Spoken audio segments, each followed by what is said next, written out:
Welcome to the Lead at the Top of Your Game podcast, where we equipped you to more effectively lead your seat at any employer, business, or industry in which you choose to play.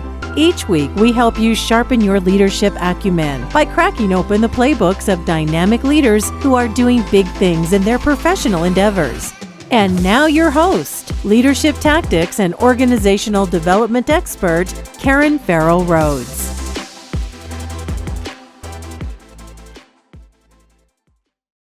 Hello there, my superstars. This is Karen, and welcome to another episode of the Lead at the Top of Your Game podcast. I am just super thrilled to have on today's show Dr. Rhonda Anderson, who's the Principal and Chief Talent Development Officer of Silverhawk Coaching and Consulting. Now, she is also the co-founder of the Influential Leaders Alliance and author of the Influential Leader Blueprint, which is dedicated to helping leaders elevate their impact, transform their teams, and achieve sustainable success. And I just cannot wait to learn more about her work and what she's doing to help empower leaders of both now and the future. So welcome to the podcast, Rhonda.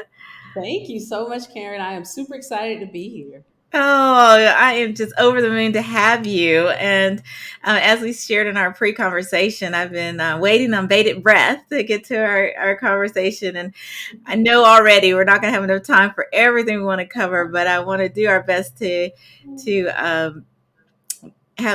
make sure we have plenty of time for you to share your insights with our listeners, Awesome. if that's okay.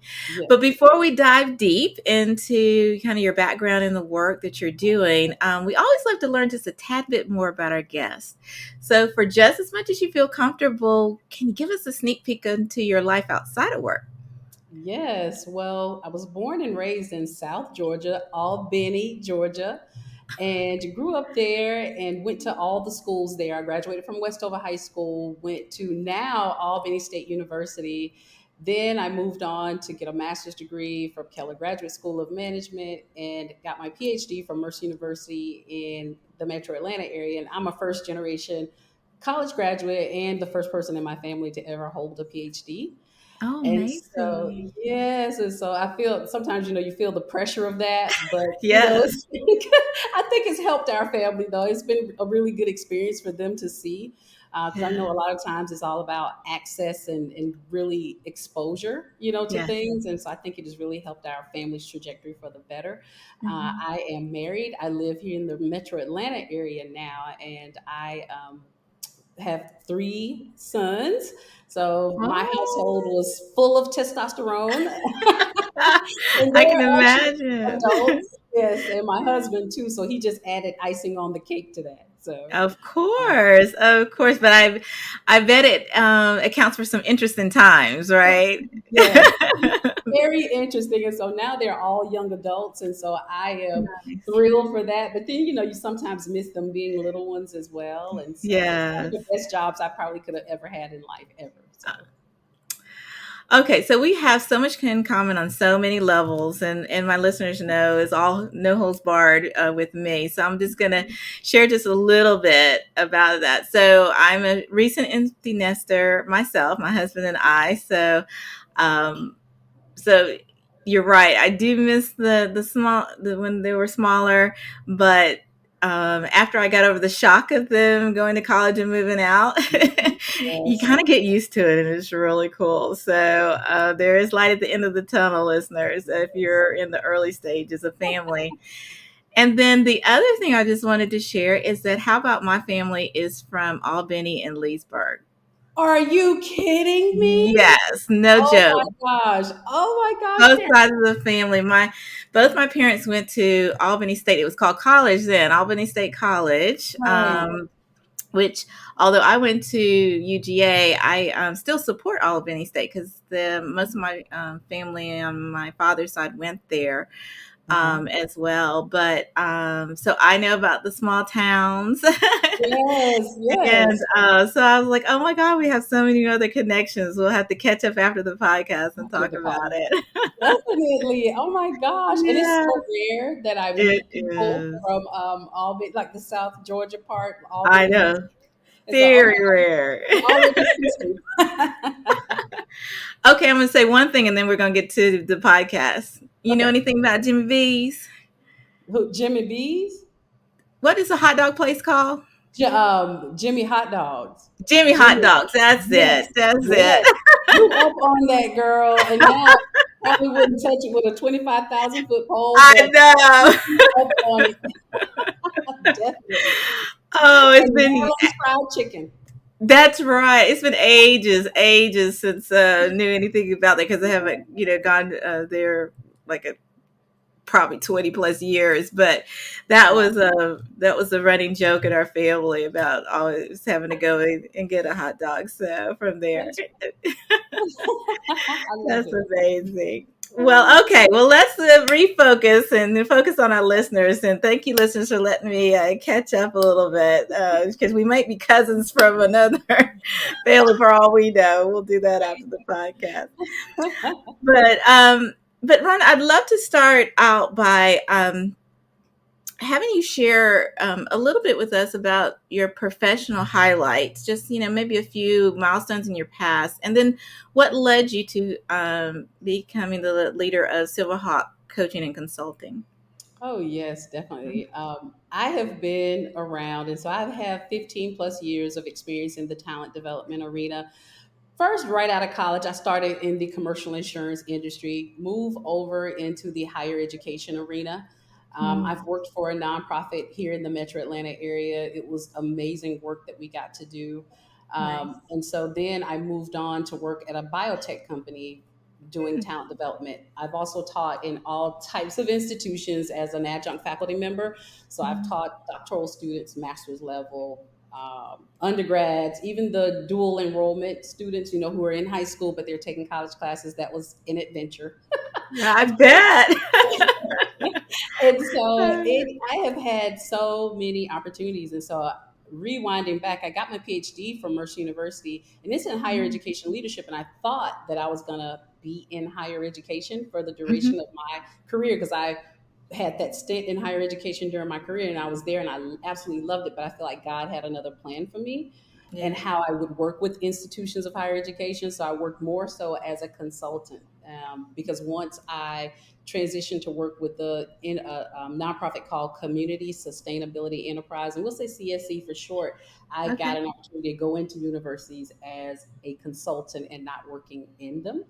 And Yeah. so that was the difference. And so last year, I got laid off from my position at a company that was located in Birmingham, Alabama. And so that was the Mm, biotech company that I worked for.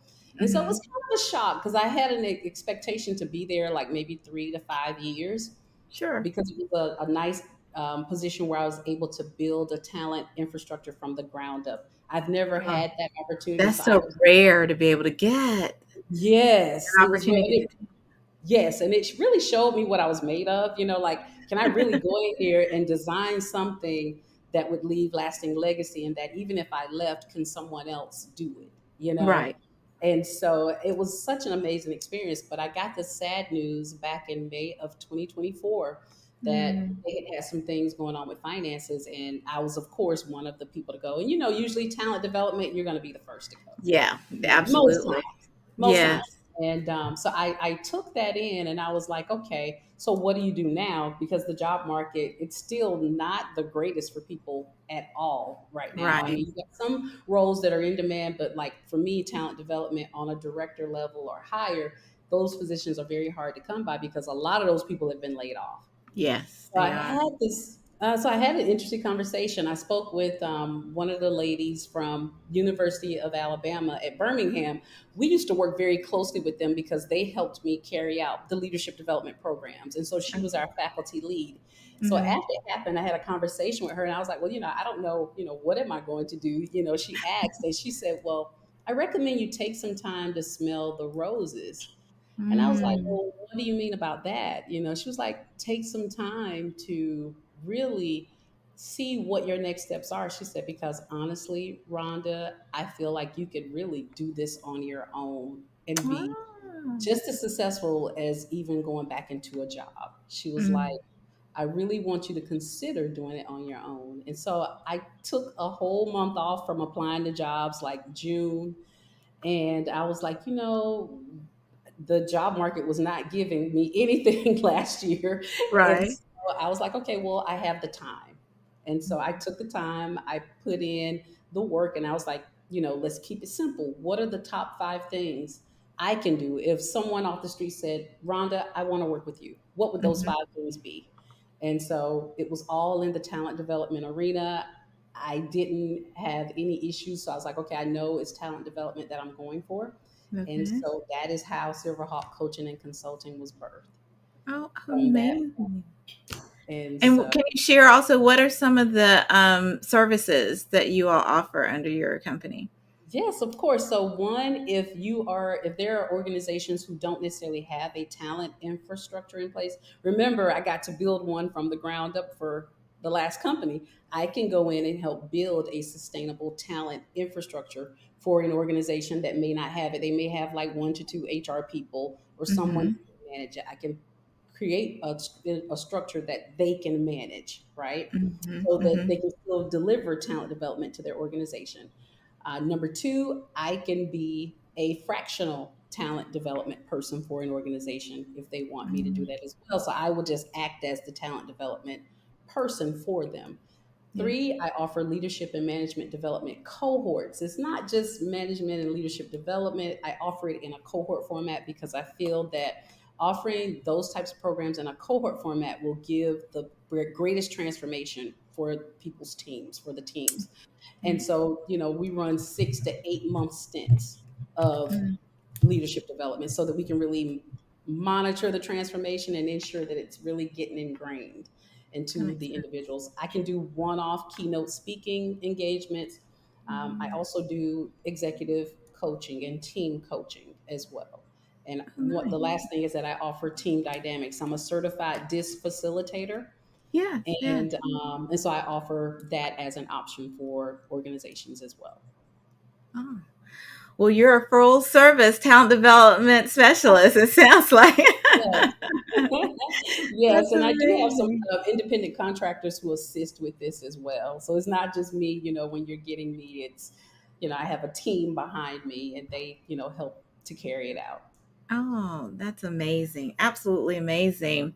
Thank you. So I'm curious as well if you can share kind of the story of what led you to becoming the author of the Influential Leader Blueprint. And what is, can you give us an overview of what that's about as well?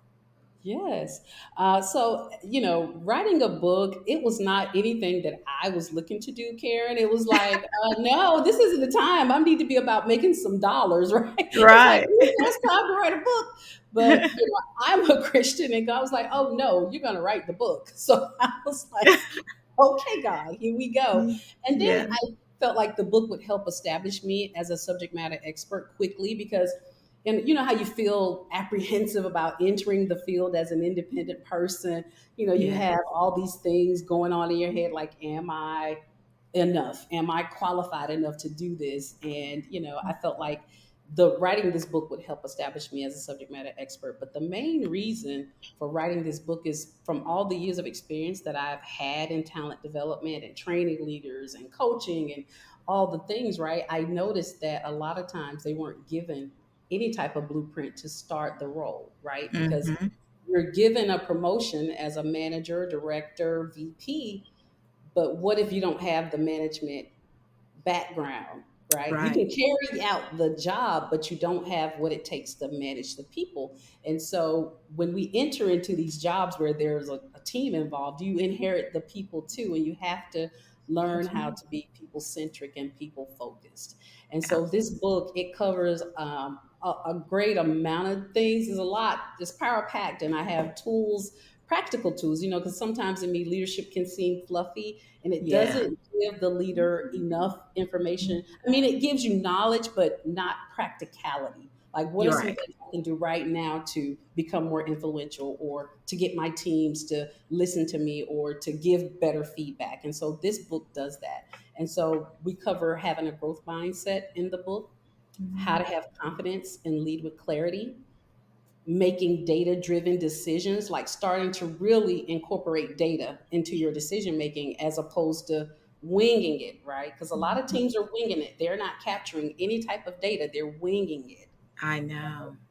And so it's just amazing to see it come to life. It's about giving feedback. How do I manage my team, whether they're multicultural, virtual, like how do I manage it and ensure that I'm creating and cultivating a culture of growth, for them, for the people, because without the people we can't make the money, right?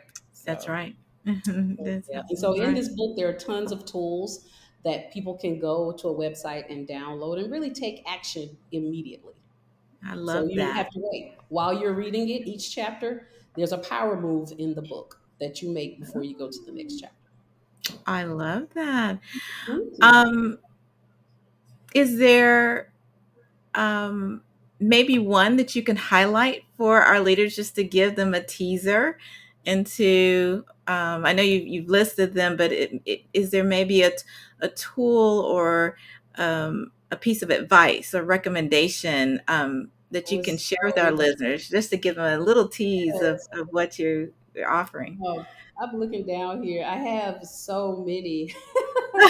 That's fine. It's Take so your hard for time. me. But what people struggle with is the main struggle is really creating trust. How do you develop Yes. trust? So there is a trust mapping download that they can download out of the off of a website that I have. It's a landing page website, and it will help them come up with ways to cultivate trust within their teams. And it's really simpler than what people think, because really trust is building relationships. It's the foundation, but at least you can download this particular worksheet and say, okay, well, what are some of the ways I can improve on delivering trust after you read the chapter about building trust? Is it me being more relationable? And I'm not saying BFF, because that doesn't necessarily happen. Mhm. But how can I show my employees that I do care a little bit for them, right? Like I care about Right. what's going on with them outside of their work environment too. And that's one of the main ways to build trust, is really having some type of interest in, how did Jimmy do at his baseball game this weekend? People love talking about that stuff. They And do. yes, and so it's one of the easiest ways is you as a leader being relational and building trust. And anytime you show some interest out in their external lives, Mhm. man, people will run for you for 100,000 miles and won't give out. What else can I do? What else? I want to follow you because you're showing that you care, And I feel like Absolutely. that's one of the main things is how do I build trust? Is team building, like what are Mhm. some things we can do besides the pizza in the break room? What else Yeah. can we do outside of that that does not involve the work, right? Yes. So I how? just read an article and I want to say it was in Fortune or something like that, but they were just talking about how lack of employee trust is really impacting engagement Mm-hmm, and employee satisfaction on the job, mm-hmm, and how critical trust is even to getting business strategies done. Because if you have people or employees in companies that don't trust their leaders or the company, it's really going to impact business metrics because they're not going to give it their all. So I think you're spot on that. that's right. And have you ever read the Five Dysfunctions of a Team? Have you ever read I that? have, I have. That is one of my favorites. Like that book is like the ultimate tea, It because it shows is. the pyramid where trust is at the very base of the triangle, right? Yeah, And if you can get trust right, you can have lots of success in all the other areas of the triangle. that's And true. it's basically learning more about people outside of work. And I have the workbook in the book, right? Because I Mhm. do exercises with teams, with that book, some of the exercises. And the trust exercise is basically talk to us about where you grew up. You know, how you start with how, tell me something outside of work. The Yeah. exercises in that book are very simple, simplistic. It's nothing complicated about building trust. It's just we have to want to do it and do the work, and be intentional about it. And I think, it's an opportunity for you to really, I mean, when you enhance trust, you're going to enhance engagement automatically, because it's me taking you out for a coffee before work, or me meeting you where you are. Like if you had a young child, oh, yeah, sure, you can come in a little bit later if you can. You know what I'm saying? If you could really I meet do. halfway, why not? So it's that trust thing is major, and it baffles me that people don't necessarily understand it, but it's all in relationships. How It are you is. doing relationships? It's all about relationships. Yes. I'm just also curious in, especially in your facilitation of classes and coaching of individuals and leaders. What trends are you seeing going on in the workplace right now, that people are struggling with, or that they enjoy? Either one. Well, I think the struggle is mastering emotional intelligence. That has been the struggle, because I need to read a little bit more about what the pandemic did to people, because employees have become more vocal about things really getting to them in their mental capacity, and it's, they're really being more vocal about what's bothering them mentally, or, wow, this is bothering my mental health, or, and so I love that, because I remember working, and you never told anybody about what you were going through back in the day, right? Yeah, You were definitely. seen it was a sign of weakness, but now it's Exactly. shifted to a sign of strength, for Yes. you to be able to tell your manager, hey, this is what I'm going through. I'm having some mental issues.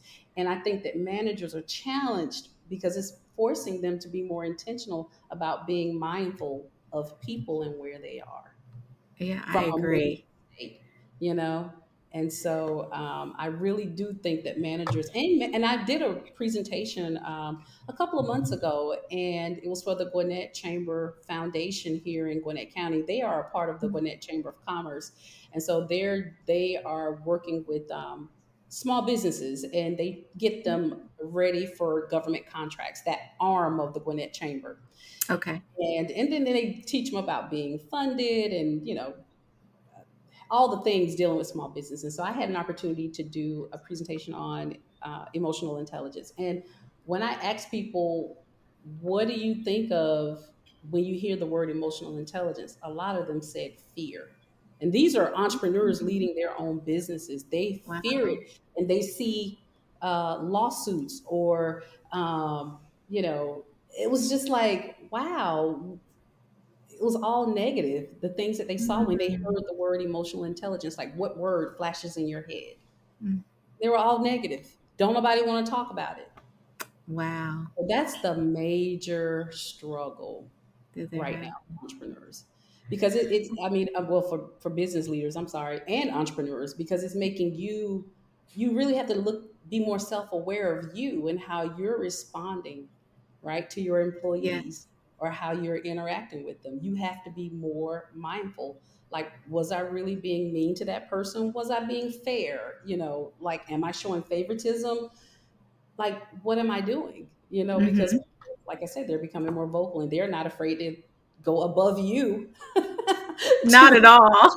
not at all.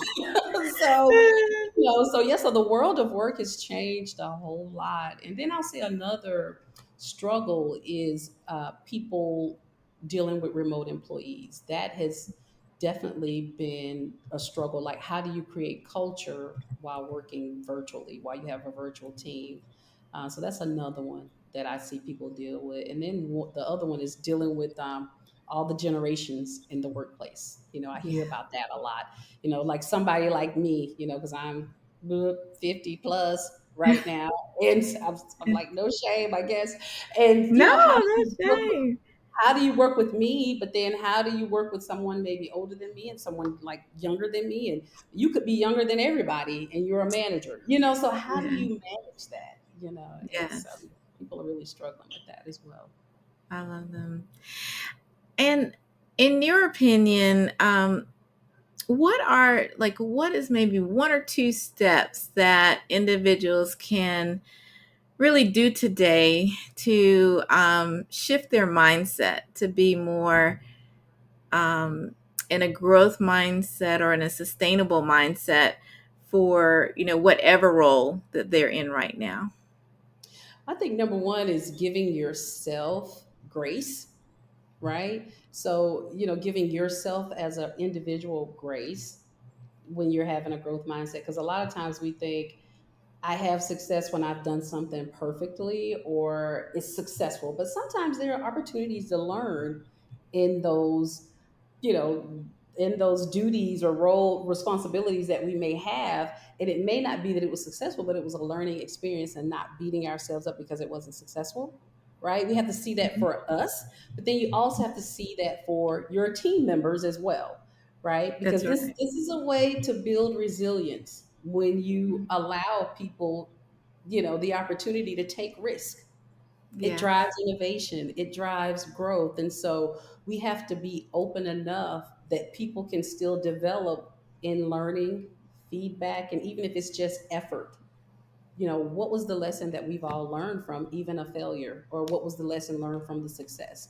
Either way, you're getting something out of it, and not just it's a failure. yeah, So I think just having a growth mindset, you have to be open and give yourself grace and give the people you manage grace. absolutely. That's a drop the mic moment right there, if I haven't heard one myself. Love it. Love it. Well, I know we have been chatting away, but I cannot let you sneak out of here without asking you our signature question that we ask all of our guests. And for my newer listeners out there, our company did research on high performing leaders and companies and what were the keys to them being extremely successful when others may not have been. And so out of this research came seven big buckets of factors. We call them tactics, but there are seven big things that all high performing leaders and organizations do at some point in their leadership journeys. And all seven are equally as important. But you use them at different times based on different situations. But usually there's one that really pops out and resonates with individuals. And so Dr. Rhonda was so kind to share that leading with intrapreneurship really popped for her. And the way we define intrapreneurship, it's all about having a mindset to identify new opportunities to develop and improve operations, processes, products, services. It's whatever structure that you're in, having a mindset for continuous improvement. And it can apply in the workforce, it can apply at home, it can apply in your extracurricular activities as well. But it's always having a mindset for improving and finding ways to make a difference, to make things better. So, curious minds would love to know, Rhonda, why did entrepreneurship really pop for you? Entrepreneurship popped for me because I immediately thought about the Walmart versus Kmart scenario, right? Uh huh. When Walmart came on the scene, they were more innovative than Kmart. They probably put supply chain processes in place that allowed them to operate more efficiently and effectively. Whereas Kmart had been around, right? And they were probably using the same old outdated processes, but for some reason they let Walmart come in and clip them out of the Out of competition, business. out of business totally. And You so remember those blue light specials at Kmart? Everybody was talking about those things, and it just totally went away. totally like Yeah. Walmart wiped them off the face of the planet, right? Yes. Because of them evaluating their processes, Yeah. services, evaluating products, making sure that they're really giving consumers what they want. And so I equate that to any, even small businesses. Like if you are not catering your services, your processes, your procedures to the pace of what consumers are needing it to be and up to speed, you will get left behind. And Mhm. so I've worked for organizations who have been very progressive, and I've also worked for organizations who have been very slow and they did the same processes over and over again and did not even consider what else can we do to make this quicker, faster, more efficient. What can we do to make this more profitable for us? And so entrepreneurship is one of those things that I think that everybody, I hope everybody's saying it resonates, right? I don't know how many of you have that list of who has said what, but if you are a true Right. business owner, entrepreneurship should be on your list somewhere. If it's not the top, it Always. needs to be in the top two, at least three. It definitely should be, because that's how you show value to whatever it is you're involved in. That's the way you show value, to your employer if it's there, or, to your nonprofit if you're part of Mhm. that. Yes. Because people aren't looking for what they can just find on Google or Chat GPT. They're looking for additional insights over and above that, and if you're able to bring that to the table, you're going That's to right. really differentiate yourself and stand out. That's right. And that's why data-driven decision making There has to you be go. at the forefront, right? And I know That's people right. hate to collect data, but I say, hey, put you a project manager on your team That's who right. knows how to collect data. You don't have to do it as a manager. Find a part-time role or something because it's very key. It If is you don't know what extremely to do, key. yes. It's we can go, that's a whole nother podcast on data vision, just data driven decision making. Yes. But I do fully vouch for and endorse your recommendation, because if you don't have somebody there looking at that, analyzing it, and helping influence the Yes. right decisions or pathways you end up taking, like you said, you're going to find yourself on the back of the bus, That's right. and be criticized, because now people are always asking, what is the backup for your Mhm. suggestion or your course of direction, or why do you have confidence that X, Y, and Z are going to work? Mm-hmm. Got to have the data to That, show it, right? The right. proof is That's in the right. pudding. And I remember being afraid of data because it's like, who knows statistical software and all the things, Yeah. right? But like I said, you can solve that problem, hire your project manager who knows it, and they can really help you. Because, like you said, you'll find yourself at the back of the bus or not even on the bus, like Walmart, That's right? right. You're absolutely right. And it's like you said, you don't have to be a data pro, but you do need to at least be able to understand what it's telling you, and maybe trends that will Exactly. inform your next movement. That's where the power is, That's right. in my opinion, my humble That's right. opinion. That's right. Well, anywho, gosh, I can't believe we had to bring you back, because we didn't have nearly enough time. But we will have your bio, links, and everything in our show notes. But I always love to give our guests airtime to do the same. Okay. So, if folks want to learn more about your company and about you, how can they get in touch with you, or look you up? They can find me on www.drrhondaanderson.com. I'm on LinkedIn as well. Okay, wonderful. Well, if you did not have a chance to write that down, listeners, we will definitely have it in the show notes. So definitely check that out. And Rhonda, thank you so much for sharing just a tidbit of your insights. I know you have absolutely more that you could have shared, but this has been a fantastic episode. Yes. Thank you so much for having me. I appreciate it, Karen. Awesome. And thank you too, listeners, for the gift of your time as well. Because as I always say, there are literally millions of other podcasts you can be listening to, and we do not take your patronage lightly. All that we ask that you do is like and subscribe on your favorite platform of choice, and be sure to share our podcast with just one friend, because by doing so, we will all better lead at the top of our games. Thanks so much, and see you next week.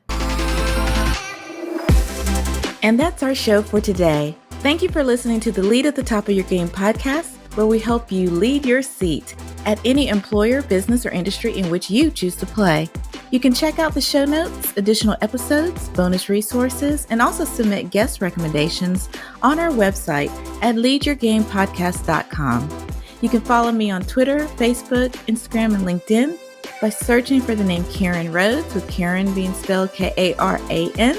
And if you like the show, the greatest gift you can give would be to subscribe and leave a rating on your podcast platform of choice. This podcast has been a production of Shockingly Different Leadership, a global consultancy which helps organizations execute their people, talent development, and organizational effectiveness initiatives on an on-demand project or contract basis.